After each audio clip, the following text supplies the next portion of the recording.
Yang pertama kita mendapatkan exposure ya, Mbak, ya. Ini adalah saatnya, sebagai tuan rumah G20 kita mengenalkan para startup-startup kita yang tidak hanya berkancah di lokal, tetapi juga di internasional.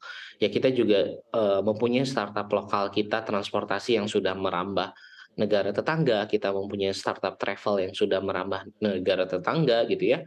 Dan ini merupakan bentuk sebagai seberapa besar kemajuan teknologi yang ada di Indonesia. Saya rasa karena ini sebagai tuan rumah, saatnya kita memberitahukan kepada masyarakat dunia dan khususnya para peserta G20 bahwa dan juga B20 bahwa Indonesia sudah mencapai scalable teknologi di tingkat yang mana gitu, Mbak. Oke, lantas, investasi yang masuk ke startup ini apa, Pak? Kalau tadi kan, Telkom menjabarkan bahwa investasi tersebut masuk ke para perusahaan anak dari Telkom. Nah, ini bentuk investasinya seperti apa, Pak?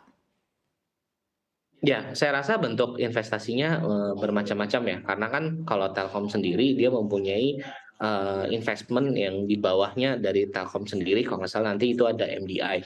Tetapi yang perlu kita lihat adalah bahwa investasi-investasi yang masuk ini merupakan hasil dari networking dan juga hasil dari, sebuah kolaborasi di mana memperkenalkan startup-startup kita. Kebetulan saya pernah menghadiri di acara salah satu startup BUMN Startup Day, itu surprising sekali gitu. Banyak sekali startup-startup yang bermunculan sekarang ini sudah, baru-baru dan juga sudah bisa memberikan efek ekonomi kepada masyarakat di Indonesia, Mbak.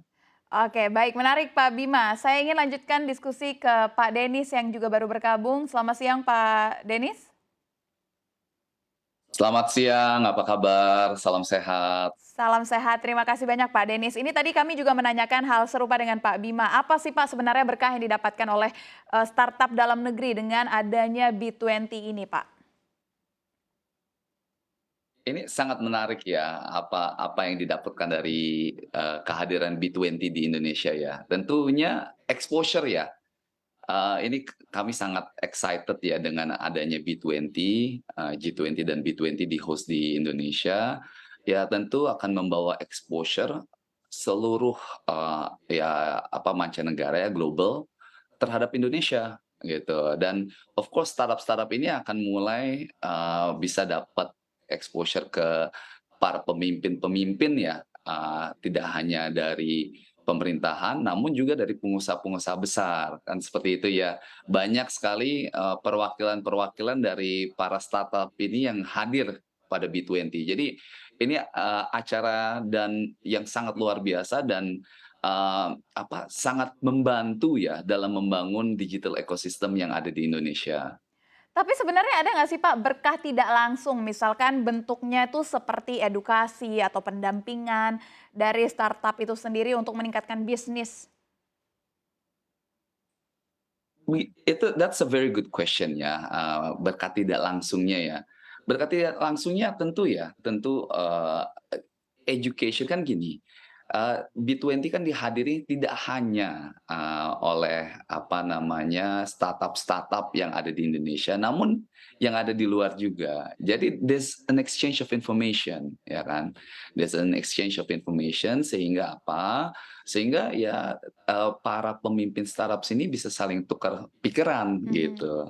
Oke, saya ingin kembali lagi ke Pak Bima. Pak Bima, apakah dengan adanya event B20 ini para investor menjadi lebih tertarik dengan startup dalam negeri? Apa sih Pak sebenarnya menjadi kelebihan dari startup kita dalam negeri sehingga investor tertarik atau akhirnya percaya untuk bisa menanamkan modalnya ataupun pendalaman materinya kepada startup di Indonesia, Pak?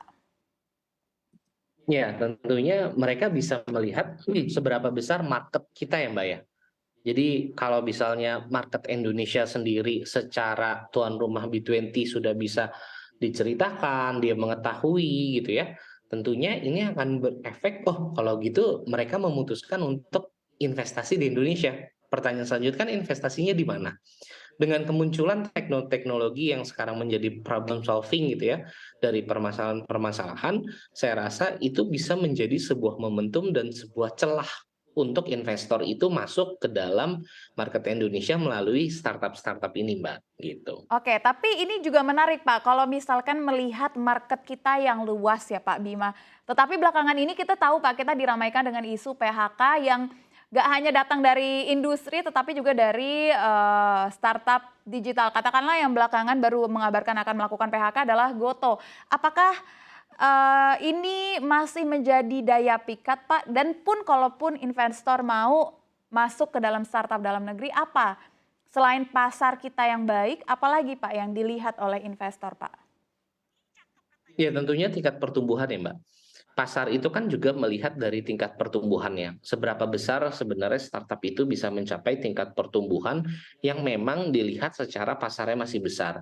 Kalau kita berbicara sebagai e-commerce ya, mungkin dilihat PDB berbanding e-commerce itu sekitar 5% sampai 10%. Jadinya efek untuk mereka masih scale up-nya itu masih besar sekali. Nah, peluang-peluang ini sebenarnya yang bisa dilihat investor di dalam memutuskan sebelum dia memberikan investasinya itu kepada startup-startup di Indonesia, Mbak.